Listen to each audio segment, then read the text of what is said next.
Alma lifted her head, startled, when out of nowhere a tiny lion cub tumbled from above.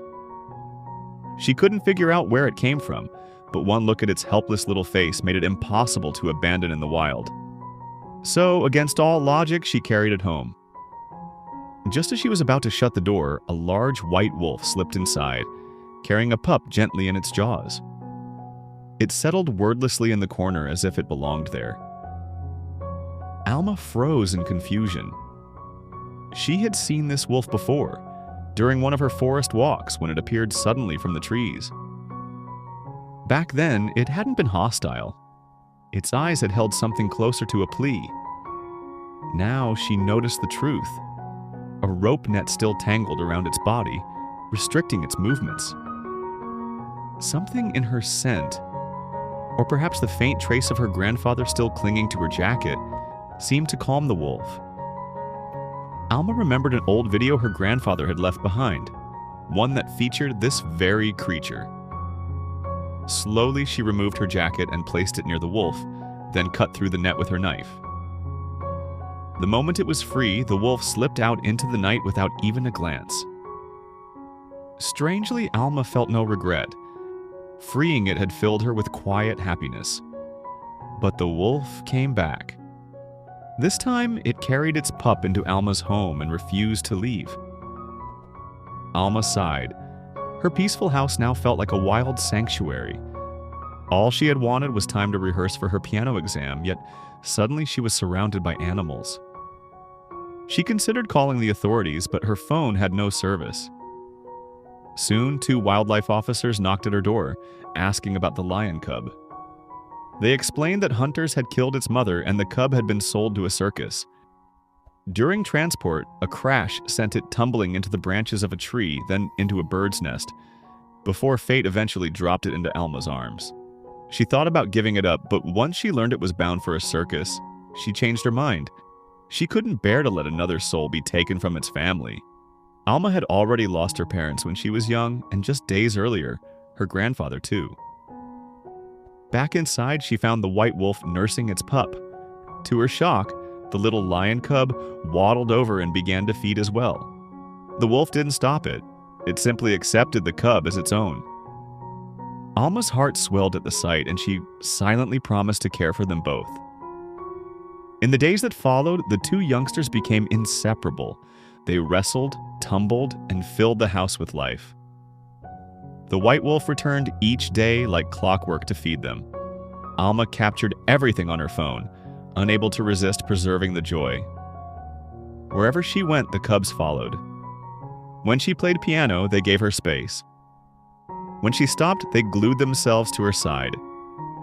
Together, they wandered the woods, splashed in rivers, and watched the sunset glow on the horizon. At night, they curled around Alma, keeping her warm. Then came the day of her long-awaited piano exam. She told the cubs to behave, promised she'd return soon, and left a window open for the wolf. Her performance went flawlessly. She stood out among the competitors and earned her place with the Los Angeles Symphony Orchestra. Her dream had come true. And yet, standing on that stage, Alma realized her heart was still with the little family waiting for her back home. Now that Alma had secured her spot in the orchestra, she faced a painful truth. She could no longer stay and care for the 2 little ones. The wolf pup still had its mother, but the lion cub only had her. Alma began searching for a safe place where it could live. But fate had other plans. One afternoon, while the white wolf was out hunting, it crossed paths with staff from a conservation center. They raised their tranquilizer rifles, and within moments, the wolf was captured and taken away. When Alma returned home, she was stunned. Her small house was a wreck, turned upside down by the cubs in a frantic search for food.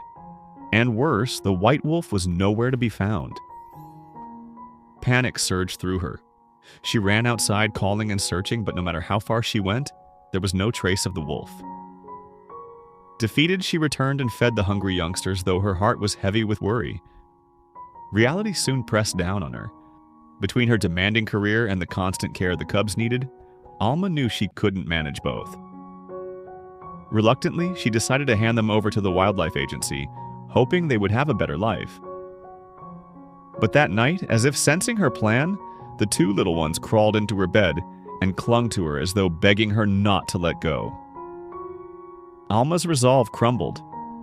Tears welled in her eyes, and she silently swore she would never abandon them. The next day, Alma walked away from her job at the symphony.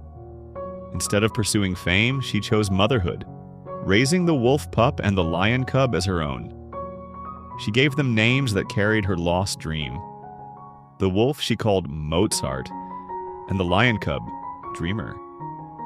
Through them, her music would live on. And strangely enough, Mozart seemed born for it. He even pawed at the piano, producing melodies that made Alma laugh and cry. Time passed quickly, and as winter blanketed the forest in white, the two grew into strong, magnificent creatures. They chased each other through the snow, their energy endless. Alma cooked hearty meals for them every night, though keeping up with their appetites was no small task. Her grandfather Joe often came to help, but even he grew nervous around their sheer size. To ease his worry, Alma agreed to radio him every day so he'd know she was safe. When spring finally arrived, new dangers came with it. One day, a mother and daughter ventured onto the island to pick flowers. Mozart and Dreamer spotted them and bounded forward at full speed. Alarmed, Alma rushed to stop them, but she stumbled over a rock, struck her head, and collapsed unconscious. Mozart reached her first. Seeing Alma motionless, he panicked. Like a child who had broken something precious, he nudged and pawed at her, desperate to wake her. Dreamer soon joined, and the two circled her anxiously, their cries echoing in the lonely woods. But the island was isolated. No one came. As night fell, they curled against her, keeping her warm through the freezing dark hours. The next morning, Joe's voice crackled through the walkie-talkie. When Alma didn't respond, his worry turned to fear. He jumped in his boat and sailed to the island. Finding her home empty, he searched the shoreline. A sudden howl from Mozart guided him, and soon he spotted Alma on the ground, flanked by a wolf and a lion. Terrified, Joe dared not approach. Instead, he called the police. Alma was rushed to the hospital, where doctors told her plainly, without Mozart and Dreamer's warmth through the night, she would have died. But Joe's emergency call also sealed the cub's fate. Conservation officers arrived soon after. Mozart was taken to the Wolf Center, where he was finally reunited with his mother. Dreamer, however, wasn't so fortunate. He was sent back to the circus. There, under the cruel hand of the ringmaster Alan, Dreamer's nightmare began. Alan declared to his son, Rafa, that to break a lion you had to make it fear you. Then he cracked a whip across Dreamer's back, each strike searing into his soul. Meanwhile, Alma could not rest.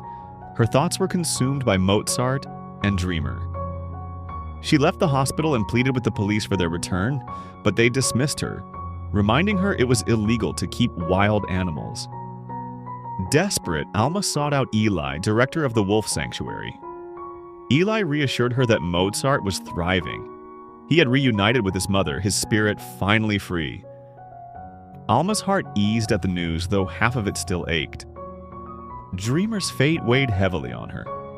Deep down, she knew he must have been forced back into the circus. She swore to track him down, even if it meant crossing the world. As if fate was mocking her, the circus caravan passed near the Wolf Center that very day. From within its cages, Dreamer's roar split the air. Mozart recognized the sound instantly and cried out for his lost friend. The caravan rolled on without stopping, the cries fading into the distance. That night, something unshakable awakened in Mozart. He had made his choice.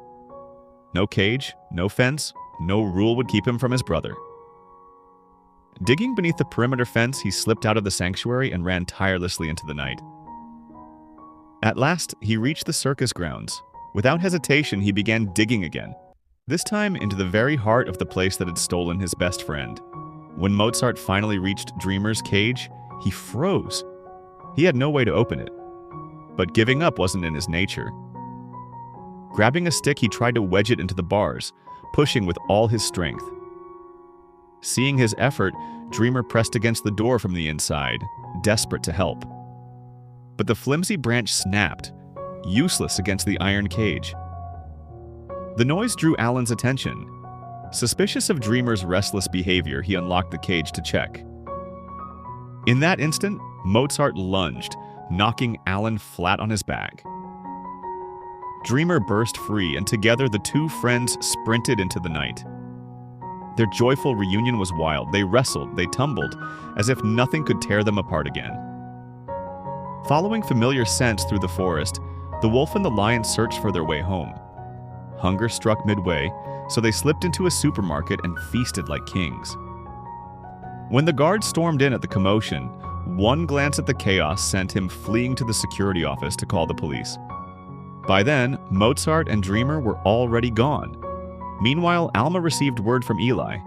Mozart had broken Dreamer out. The sanctuary's trackers showed Mozart's collar was still active. But now, it wasn't just the conservationists searching. The entire city's police force was on the hunt. And Alan, armed with a rifle, was back in pursuit. He soon spotted Dreamer drinking at the riverbank. He raised his gun to fire, but Mozart reacted instantly, charging to protect his friend. A dart whistled through the air and struck Mozart instead. It was a dose meant for a lion, far too much for a wolf. Terrified, Dreamer stayed by his side, calling out frantically. Alan ordered Rafa to toss the collar to erase the trail, but Rafa, torn by guilt, secretly kept it hidden under his shirt. Later, Rafa caught up with Alma and Eli in secret, leading them deep into the forest. But Mozart was nowhere to be found. Alma's desperation grew. Then, inspired by Rafa's words, she had an idea. Driving through the woods, she began playing her piano recordings. The notes drifted through the trees like a beacon.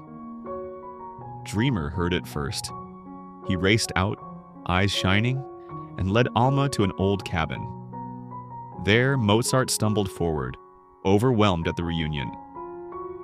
He covered Alma in kisses, pouring out all the longing he had held inside.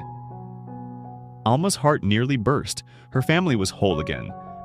But the moment didn't last. Alan appeared, rifle raised, demanding Dreamer back. To his shock, Rafa stepped in front of him, blocking his path. Before Alan could react, the police arrived. Chaos erupted. Alma wasted no time. She hurried Mozart and Dreamer into a hidden tunnel beneath the cabin. By the time officers stormed in, they had vanished. The tunnel spat them out through a hollow tree on the far side of the forest. Across the lake, Alma's island waited. If they could just make it there, they'd be safe. The police had no authority on that land. Alma urged them toward the water, her voice shaking. But Dreamer stopped. Instead of fleeing, he turned back and walked calmly toward the police. He was buying time for Alma and Mozart to escape. Shots rang out as Alma pulled Mozart into the water. Her chest ached with fear. Had Dreamer been hit? She reached the island, her heart heavy with grief. Yet Mozart stood by the shore, refusing to move, eyes locked on the other side as if waiting for someone. Suddenly, the bushes rustled. Out stepped a familiar silhouette. Dreamer, alive. He had escaped. Mozart ran to him, their reunion a blur of joy and relief. Everyone who witnessed it was moved to tears. On that island, the wolf and the lion would finally live free. Their bond proved something greater than instinct. Love could bridge even the deepest divides. The sun dipped low, painting the horizon in gold. The breeze carried warmth instead of cold. Alma realized then, whether human or animal, love was the truest song of all. From that day forward, Mozart, Dreamer, and Alma built a life together, one filled with music, laughter, and freedom. This isn't just a story, it's a truth. That love, pure and selfless, can make enemies into brothers, strangers into family, and the world into a home.